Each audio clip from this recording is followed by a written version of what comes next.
Hamas's attack on Israel has stirred up chaos on multiple fronts since last weekend. Now the concern is Lebanon's Hezbollah could join the fight. If that happens, it would leave the Israeli army fighting on two fronts against Hamas in Gaza and at the Lebanese border, just over 100 miles away. According to the senior leader for Hamas, Iran's Islamic regime and Lebanese Hezbollah played no role in the initial Hamas attack. But they insisted they're both ready to join the battle if Israel retaliates forcefully. For now, reports say Hezbollah has been keeping Israeli troops busy with attacks at the Lebanese border, but not opening a big front. In response to Hezbollah missile strikes happening there, Israel has launched shells near southern Lebanon, with some of them hitting towns there today. Reuters reported that houses and a mosque were damaged in the area. Hezbollah said the missiles were retaliation for killing some of its members earlier in the week. Hezbollah has served as a model for other Tehran-backed terrorist organizations, including Hamas and Islamic Jihad. Jihad has also entered the fray, attacking Israel from Lebanon, and the United States has warned Iran not to get involved and sent an aircraft carrier strike group closer to Israel as a strong message of deterrence. Hezbollah has said it is in direct contact with Palestinian militias in Gaza and has voiced support for them. Israeli Prime Minister Benjamin Netanyahu and opposition party leader Benny Gantz have agreed to form an emergency government. Gantz has formerly served as Minister of Defense and Deputy Prime Minister. The war cabinet will also include current Defense Minister Yoav Gallant. According to the statement, the emergency government will not promote any policy or laws that are unrelated to the current fighting with Hamas in Gaza. The U.S. says Iran gives Hamas most of its funding, around $100 million a year. Here to discuss Iran's involvement in this is Avi Melamed, Israeli author, former Israeli intelligence official and senior official on Arab affairs, and founder of Inside the Middle East Institute. Avi, welcome to the program. Great to have you on. Hi, Jack. Thank you for having me. Now, let's get into what's behind the war with Israel and Hamas. How is Iran how did they play into all of this?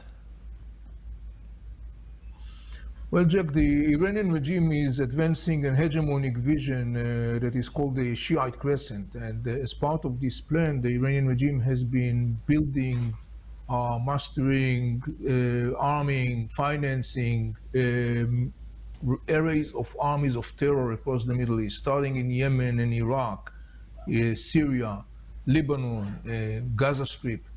And the purpose of this array of armies of terror is actually to serve the Iranian regime interest and, among other things, also to set the conditions for the military elimination of the State of Israel. This is the Iranian master plan. In that context, the most significant members of this array of terror groups that the Iranians are supporting are Islamic Jihad and Hamas in Gaza Strip and Hezbollah in Lebanon. Now that Israel is at war with Hamas, they may send ground troops into the Gaza Strip. How will this change the situation of Iran's master plan that you mentioned?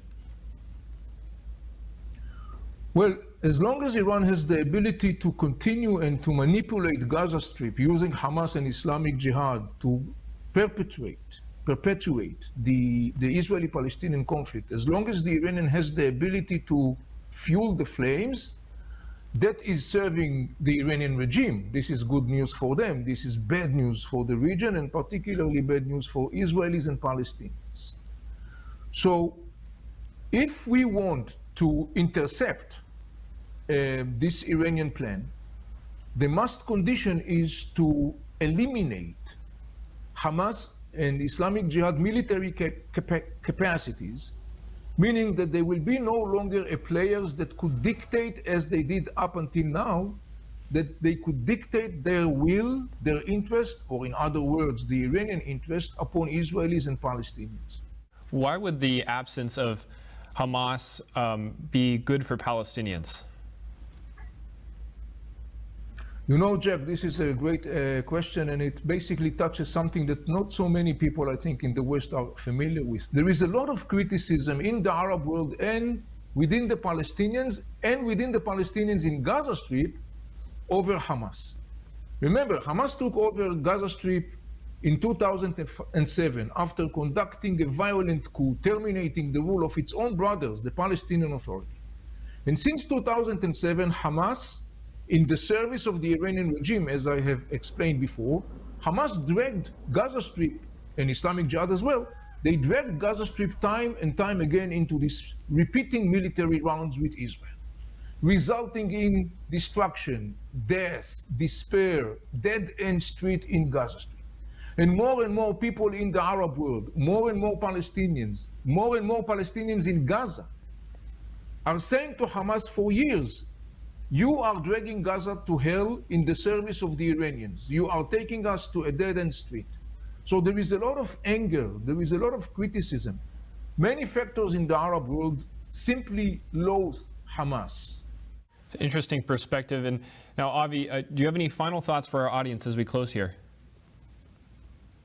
Well, I would like to say something that I think is enormously important to understand. And referring to President Biden's amazing speech last night, which, by the way, 50% of the people of Israel watched that speech, which was powerful and inspiring. And President Biden was making very clear the moral compass. This is a pivotal moment. This is the time where civilization confronts barbarism. This is the time to do that. And everyone has to take a stand. Where are you standing? Are you standing on the side of civilization and humanity, or are you taking the side of barbaric, brutal terror organizations and groups? And I think that this is something that has to be absorbed and understood in the Western discussion, as so accurately President Biden was making very clear that statement last night. Well, with that, Avi Melamed, founder of Inside the Middle East Institute, thank you so much for your time. Thank you, Jack, for having me.